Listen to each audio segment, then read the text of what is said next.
Homo జాతికి చెందిన మొట్టమొదటి డాక్యుమెంట్ ప్రతినిధి హోమో హబిలిస్. ఇది సుమారు 2.8 మిలియన్ సంవత్సరాల క్రితం ఉద్భవించింది. 33 మరియు రాతి పనిముట్లను ఉపయోగించినందుకు సానుకూల ఆధారాలు ఉన్న తొలి జాతిగా నిస్సందేహంగా చెప్పవచ్చు.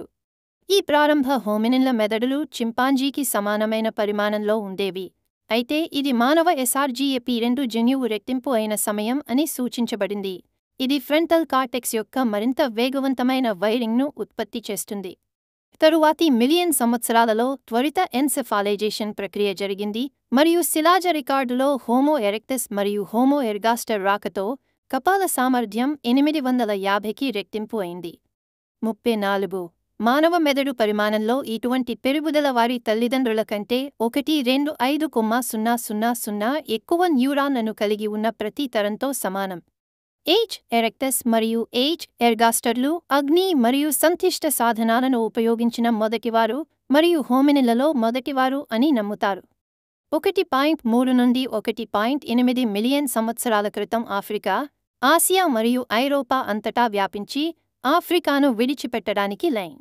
భాష యొక్క మూలం, మానవ పరిణామంతో దాని సంబంధం మరియు దాని పర్యవసానాలు శతాబ్దాలుగా అధ్యయనానికి సంబంధించిన అంశాలు. భాష యొక్క మూలాలను అధ్యయనం చేయాలనుకునే పండితులు తప్పనిసరిగా శిలాజ రికార్డు, పురావస్తు ఆధారాలు, సమకాలీన భాషా వైవిధ్యం, భాషా సముపార్జన అధ్యయనాలు మరియు మానవ భాష మరియు జంతు సమాచార వ్యవస్థల మధ్య పోలికలు, ముఖ్యంగా ఇతర ప్రైమేట్స్ వంటి సాక్ష్యాధారాల నుండి అనుమానాలను పొందాలి. 1. భాష యొక్క మూలాలు మరియు ఆధునిక మానవ ప్రవర్తన యొక్క మూలాల మధ్య సన్నిహిత సంబంధం గురించి చాలామంది వాదించారు, అయితే ఈ కనెక్షన్ యొక్క వాస్తవాలు మరియు చిక్కుల గురించి చాలా తక్కువ ఒప్పందం ఉంది. ప్రత్యక్ష, అనుభావిక సాక్ష్యాల కొరత చాలామంది విద్వాంసులు మొత్తం అంశాన్ని తీవ్రమైన అధ్యయనానికి తదనిదిగా పరిగణించేలా చేసింది. 1866లో లింగ్విస్టిక్ సొసైటీ ఆఫ్ ప్యారిస్ ఈ అంశంపై ఇప్పటికే లేదా భవిష్యత్తులో జరిగే చర్చలను నిషేధించింది. ఈ నిషేధం 20వ శతాబ్దం చివరి వరకు పాశ్చాత్య ప్రపంచంలో చాలా వరకు ప్రభావం చూపింది. 2. 3. భాష యొక్క ఆవిర్భావంపై వివిధ పరికల్పనలు అభివృద్ధి చేయబడ్డాయి. 4.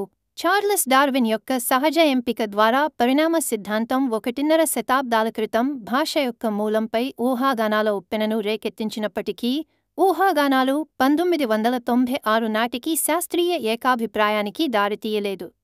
5. అయితే 1990వ దశకం ప్రారంభంలో విద్యాపరమైన ఆసక్తి ఈ అంశంపై తిరిగి వచ్చింది. భాషా శాస్త్రవేత్తలు, పురావస్తు శాస్త్రవేత్తలు